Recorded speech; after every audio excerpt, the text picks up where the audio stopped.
desde el Instituto Francesco Petrarca. Hoy os vamos a presentar otros vídeos dedicados a la programación neurolingüística. Vimos hace unos días lo que es la definición de la programación neurolingüística y hoy vamos a ver conceptos básicos que nos van a inspirar sobre las herramientas que se utilizan en programación neurolingüística. Entonces, vimos el otro día que la programación neurolingüística es una metodología de autoconocimiento, comunicación y cambio. Y hoy vamos a ver uno de los conceptos básicos. El primer concepto básico es cómo funciona esa estructura del pensamiento, que llamamos en programación neurolingüística, PNL, sistemas representacionales. Vais a pensar, los que estáis viendo este vídeo desde vuestra casa, en qué habéis desayunado hoy. Daros un minutito y cuando estéis pensando lo que habéis desayunado, empezar a observar cómo os vienen esos pensamientos. Algunos de vosotros esos pensamientos os vendrán en forma de imágenes y veréis internamente vuestro desayuno con el café, quizás la tostada. Otros recordaréis el aroma y otros quizás recordaréis más el sonido de la máquina de café o la radio que teníais quizás encendida. Y esto es la base epistemológica de la programación neurolingüística. En la PNL, el enfoque ha ido a que nosotros percibimos el mundo a través de los 5 sentidos, ¿no? Lo que es la vista, el gusto, el olfato, el oído y el tacto. Todos esos sentidos que pertenecen al sistema periférico, lo que van a hacer es centrarse en el tálamo y a partir del tálamo se van a redistribuir por otras partes del cerebro que se ocupan de interpretar y de volver a recrear internamente esos sentidos. Vamos a ver cómo funciona esto de las conexiones que van al cerebro a partir de nuestros 5 sentidos. Vamos a ver cómo funciona para la visión. Entonces, las radiaciones luminosas se posan sobre la retina y el nervio óptico se ocupa de transformar esa información en conexiones neurológicas que van a ir al tálamo y luego se distribuyen aquí, por ejemplo, en el colículo superior o lo que es el córtex visual y ahí transforma la imagen en una imagen entendible para el cerebro. De hecho, nuestro ojo ve la imagen al revés y es el cerebro que la va a volver a transformar en una imagen en el derecho. El ojo es como una caja oscura, ¿no? A partir del córtex visual, la información va a ir sobre todo a lo que es los temporales y el parietal, donde el cerebro va a comparar esa información que está recibiendo con otras informaciones previas para darle sentido a lo que está viendo. Y esto funciona absolutamente con todos los sentidos, ¿no? Entonces, realmente la realidad que estamos percibiendo no es la realidad directa, sino que es una realidad que está filtrada por la información previa que hemos tenido en nuestra vida. Vamos a ver que hay varios filtros, ¿no? Esta sería la realidad. Primero hay el primer filtro, que es el filtro de la atención. ¿A qué estoy poniendo yo más atención? Que corresponde también con mis creencias, mis valores y las cosas que me gustan o me disgustan mucho en la vida. Entonces ya voy a percibir una parte, digamos, reducida de lo que es la realidad.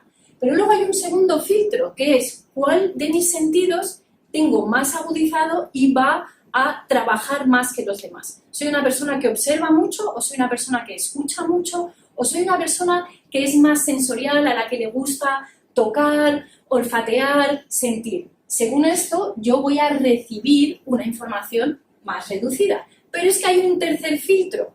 Esa información, cuando mi cerebro la está reinterpretando y la está reproduciendo internamente, va a hacer lo que se llaman omisiones, generalizaciones y distorsiones y va a recoger todavía una parte más reducida de la información para representarse esa información internamente, ¿no? O sea, el cerebro es metafórico por definición, es decir, el cerebro no está percibiendo la realidad directamente, sino que está percibiendo una reinterpretación en tiempo real de lo que es la realidad, habiendo hecho esas omisiones, generalizaciones y distorsiones, ¿no?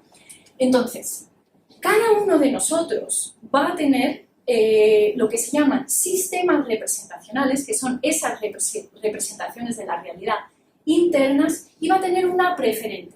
Algunos de nosotros vamos a representarnos preferentemente la realidad de manera visual, es decir, recrearemos la realidad a través de imágenes. Otros nos representaremos la realidad preferentemente de manera auditiva, es decir, cada vez que estamos percibiendo el entorno pondremos más atención a los elementos auditivos, que tengan que ser palabras, sonidos, etc. Y cuando recordemos esa realidad o imaginemos una realidad futura, la parte auditiva tendrá preponderancia. Todos utilizamos todos los sistemas representacionales, pero sin embargo hay uno o dos que son nuestros preferentes que vamos a utilizar con mucha más frecuencia.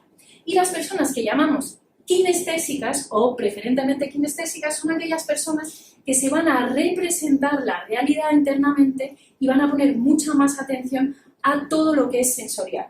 Es decir, no solamente las emociones, sino todos los elementos que tienen que ver con sensaciones físicas. El tocar, la temperatura, y son personas que pondrán mucha más atención a lo que es lo agradable que era el entorno, si las personas eran amables y yo me sentía emocionalmente integrado, si la comida era buena, etcétera, etcétera. Bien, ¿para qué nos sirve esto? Pues esto nos sirve para muchísimas cosas. Primero, para darnos cuenta que cada uno de nosotros tiene una interpretación reducida de la realidad. Entonces, lo que yo percibo no tiene por qué tener nada que ver con lo que percibe otra persona. Si yo soy preferentemente visual y llego a mi casa y mi marido es preferentemente kinestésico, mi marido está cómodamente sentado en el sofá con todo desordenado, la cervecita por aquí y tal, para mí eso es de una agresividad brutal porque estéticamente no están las cosas en su sitio. Claro, si yo entiendo que mi marido es preferentemente kinestésico y que para él la comodidad prima, voy a tener muchas más capacidades de comunicar con él y entrar a llegar a acuerdos, ¿no? Otra de las cosas interesantes es que si realmente queremos tener un alto desempeño, vamos a tener que desarrollar todos los sistemas representacionales. Es decir, si soy preferentemente visual, voy a tener que desarrollar con preferencia el sistema auditivo y el sistema kinestésico, porque son partes de la información del mundo que yo me estoy perdiendo. Con lo cual, gran parte de lo que está sucediendo ahí fuera, yo no lo estoy conceptualizando, no lo estoy integrando en lo que es la representación de mi mundo interno. La mayoría de los problemas, sean problemas terapéuticos, sean problemas de comunicación, etcétera, vienen de que nosotros nos hemos quedado anclados y reducidos a un sistema representacional reducido, ¿no? Entonces, desarrollar los sistemas que no son los nuestros. Y si quiero tener una comunicación eficaz, lo que voy a tener que es entender cuál es el sistema representacional preferente de la persona a la que quiero influir y poder desarrollar esa conversación, esa negociación, etcétera, en el sistema representacional preferente de la otra persona. Es decir, si quiero convencer a mi jefe que es visual de un proyecto, le tengo que hacer una preciosa PowerPoint con toda la información que él la pueda ver. Pero si mi jefe es auditivo, será mucho mejor que yo le explique y le dé datos y le explique de una manera muy secuencial cómo se va a desarrollar el proyecto y cuáles son las informaciones importantes para ese proyecto, porque él privilegia la información auditiva. Hay bastantes herramientas para que podamos entender cuál es el sistema representacional preferente de la persona. Uno son los gestos y los movimientos, pero vamos a ver que también lo que se llama en programación neurolingüística los accesos oculares, es decir, los movimientos oculares que tiene la persona nos van a indicar si está recreando imágenes, si está recreando sonidos o si está recreando sensaciones. Si yo miro hacia abajo a la derecha, será mucho más indicativo de que estoy en contacto con ciertas emociones. Y si miro hacia arriba, probablemente esté buscando imágenes que me quieran aportar la información que necesito. Pero también el lenguaje de la persona nos va a indicar en qué sistema representacional se está moviendo. Si la persona habla de un cielo azul de un día brillante, probablemente sea una persona preferentemente visual. Y si la persona habla, fue todo tan agradable, estuvimos muy a gustito, la temperatura era ideal, la comida fantástica, estamos hablando de una persona que probablemente sea preferentemente kinestésica. Entonces, a través de los sistemas representacionales, Richard Bandler y John Grinder, que fueron los creadores de la programación neurolingüística, inventaron también una serie de herramientas de cambio, herramientas de gestión emocional, simplemente partiendo de la base de cómo nos estamos representando la realidad internamente. Porque una cosa es lo que hay fuera y otra cosa es la representación interna que yo tengo. Entonces, no solamente a través de esos sistemas, sino también a través de lo que llamamos las submodalidades de esos sistemas. Es decir, si dentro de mi imagen de aquella reunión fallida yo me estoy viendo muy pequeña y la imagen está distorsionadamente gris y lejana, yo podré alterar los componentes de esa imagen para poder alterar mi estado interno. Además, también, a través de esos sistemas representacionales, podemos generar otras herramientas de gestión emocional, como las anclas, que hacen que yo me acostumbro a entender cuáles son los componentes internos en un estado interno adecuado para una situación adecuada y, digamos, como enseñar a mi sistema nervioso a volver a ese estado interno kinestésico a través de imágenes o de sonidos que desencadenan ese estado. Así que vemos, los sistemas representacionales, que era, digamos, el componente 1 o el concepto básico número 1, ya tenemos un montón de herramientas y un montón de métodos de comunicación y cambio. Pero vamos a ver el concepto básico número 2, es entender a los demás y hacer lo que se llama rapport con los demás. Nuestro cerebro tiene en la parte límbica del cerebro una parte que se llama los ganglios basales. Y los ganglios basales están todo el rato determinando qué es lo bueno para mí y qué es lo malo para mí. Y cuando conocemos a personas nuevas, esos ganglios basales están activos. Es decir, cada persona que conocemos puede ser para nuestro sistema nervioso un posible enemigo. Y entonces, si nosotros queremos llegar a acuerdos rápidamente, lo que necesitamos es que la persona genere una confianza más rápidamente. Entonces, ¿cómo podemos hacer que las personas se sientan a gusto con nosotros y sientan que empatizamos y entendemos su mundo? Pues justamente haciendo lo que en programación neurolingüística se llama rapport. Rapport es la calidad de una relación cuando existe respeto mutuo e influencia mutua. Hacemos rapport cuando nosotros estamos entendiendo que el mapa de la otra persona, es decir, el cúmulo de sus experiencias, es distinto a mi mapa y que la otra persona está observando el mundo desde un prisma que puede ser completamente distinto al mío. Ni mi mapa es el bueno, ni el suyo es el malo, ni el suyo es el bueno, ni el mío el malo. Todos son mapas que son coherentes con las experiencias que hayamos tenido en el pasado. Entonces, para hacer rapport, lo mejor que podemos hacer es entrar en la relación y en el modelo del mundo del otro en sus propios términos. Es decir, tener un profundo respeto sobre cómo percibe la realidad esa persona. Cuáles son sus creencias, cuáles son sus valores y cuáles son sus objetivos. Lo cual no quiere decir que yo vaya a ceder a sus exigencias. Lo único que quiere decir es que yo entiendo que tengo una visión reducida del mundo y que el otro también tiene una visión reducida del mundo que a veces es opuesta a la mía. Y si quiero llegar a un acuerdo con esa persona, lo mejor que puedo hacer es entender cuál es su visión reducida y poder entender cuáles son los argumentos que son realmente importantes para él o para ella para poder buscar elementos en común y llegar a esos acuerdos, ¿no? Una de las cosas cuando estamos hablando de acompasar es lo que se llama reflejar, ¿no? Una de las herramientas útiles para que entendamos el mapa de la otra persona es que en su gestual, en sus posturas, está gran parte de su concepto del mundo. Cuanto más yo estoy reflejando esos comportamientos que tiene la persona, más la persona siente que estoy en sintonía con ella.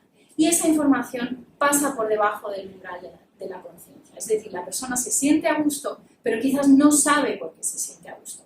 Y realmente se siente a gusto porque nosotros estamos, digamos, reflejando ese mismo comportamiento que para él es muy natural.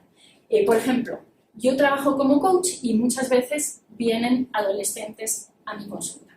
Los adolescentes tienen una manera de comportarse que igual no es la misma que un adulto. Entonces muchas veces se sientan en la silla como muy tirados para atrás y yo no es que haga exactamente lo mismo, pero voy a tener una gestual que pueda parecerse para que la persona sienta que estamos digamos, en armonía conceptual de la vida, ¿no? Entonces la idea es convertirse en un espejo o complementar un aspecto del comportamiento de la persona. Aquí vemos una foto donde hay una madre que se pone exactamente a la misma altura de su hija o una pareja que están teniendo una, digamos, gestual muy parecida. Esto se hace de manera natural y muchas de las herramientas de la programación neurolingüística no son nada nuevo. No es nada que se haya inventado, simplemente son elementos que se han observado de manera natural en el comportamiento humano y que se han, digamos, como conseguido como extraer de ahí para potenciar y para mejorar lo que es la comprensión de uno mismo y la comunicación. Bien, este era el concepto número 2, que era el rapport. Vamos a pasar al concepto número 3, que son los niveles neurológicos de la programación neurolingüística. Cuando hablamos de los niveles neurológicos, estamos hablando de que todo cambio y todo aprendizaje pasa por este filtro de los niveles, es decir, ocurre en un nivel específico. Nosotros nos movemos en unos entornos específicos, en esos entornos vamos a comportarnos de una manera específica y a veces nos comportamos de manera distinta en entornos distintos. Cuando yo tengo un comportamiento sostenido y que sé modular ese comportamiento, lo sé ensalzar o reducir en función de las necesidades del momento, esos comportamientos se van a convertir en habilidades y los voy a poder llamar habilidades, en capacidades que hacen que yo pueda moverme en ciertos ambientes con excelencia. Por encima de las habilidades están las creencias y los valores. Las creencias y los valores son un poco ese mapa del que hemos hablado en las últimas presentaciones, que hacen que nosotros tengamos un concepto específico pues, de nuestro rol en el mundo, de lo que es la sociedad, de lo que son las relaciones, etc., ¿no? Y las creencias y los valores están en el mismo nivel. Los valores son aquellos elementos que nos motivan, que hacen que tengamos ganas de despertarnos por la mañana y hacer lo que queramos hacer o tengamos que hacer en ese día, ¿no? Luego está por encima de las creencias y los valores el nivel de la identidad. La identidad, digamos, que es la suma de todo lo que está por debajo de las creencias, valores, habilidades, comportamientos y entornos, y es lo que conforma un conjunto coherente, o a veces menos coherente, de mi persona.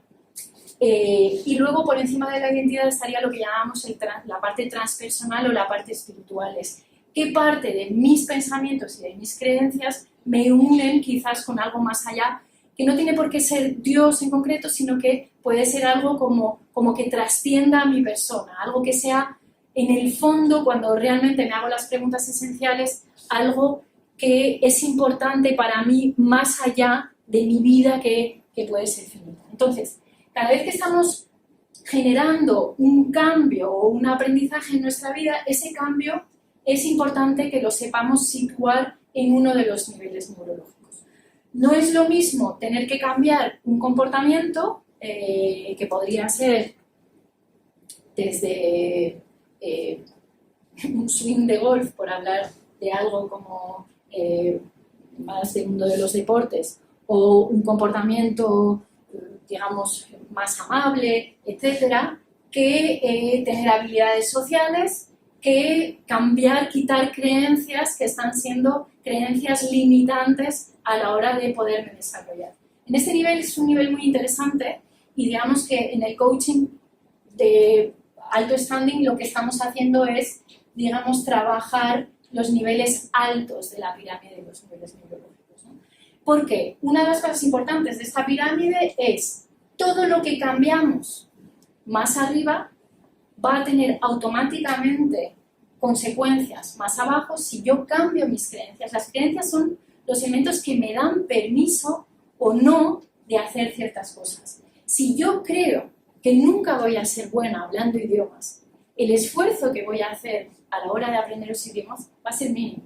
En cambio, si creo que se me dan bien los idiomas, mi habilidad de hablar idiomas va a aumentar de una manera exponencial, ¿no? Entonces, muchas veces, si yo trabajo en el nivel superior, va a haber consecuencias en el nivel inferior.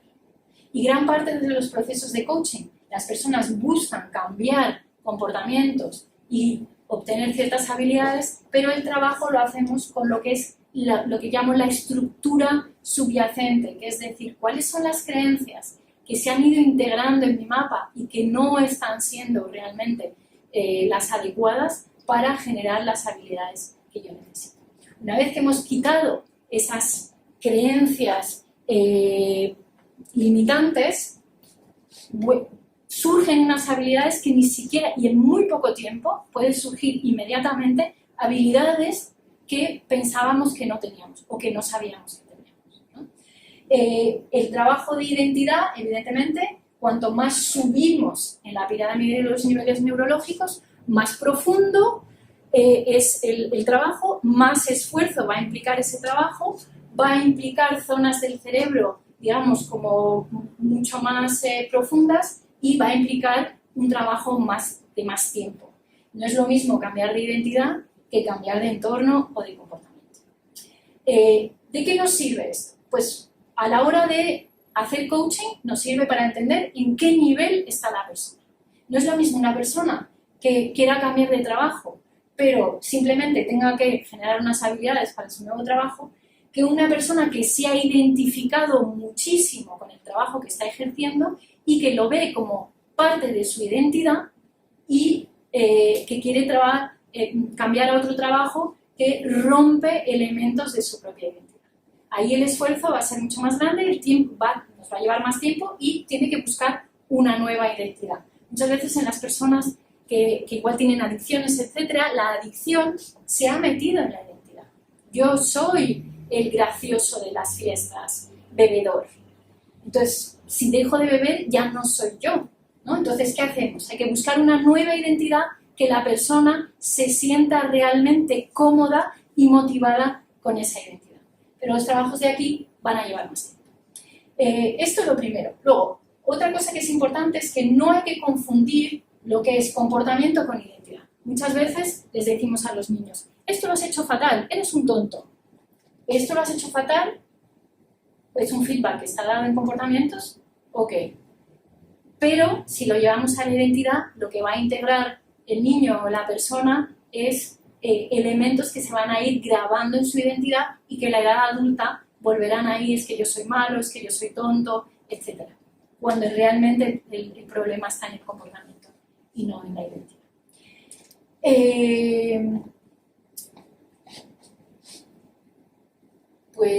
Estos eran los 3 elementos básicos que hemos querido explicar hoy en programación neurolingüística. Primero, los sistemas representacionales, visual, auditivo, kinestésico, y el impacto que tienen en el entendimiento de nosotros mismos, en nuestra comunicación y el entendimiento de los demás. El rapport, cómo generar relaciones con más empatía, más cercanía para poder llegar a acuerdos más rápidamente. Y tercero, la pirámide de los niveles neurológicos, que nos explica cómo realmente nuestro comportamiento tiene mucho más que ver con los valores, las creencias y la identidad subyacentes que con elementos que están en la superficie. Muchísimas gracias y podéis seguir viéndonos en otros vídeos muy próximamente.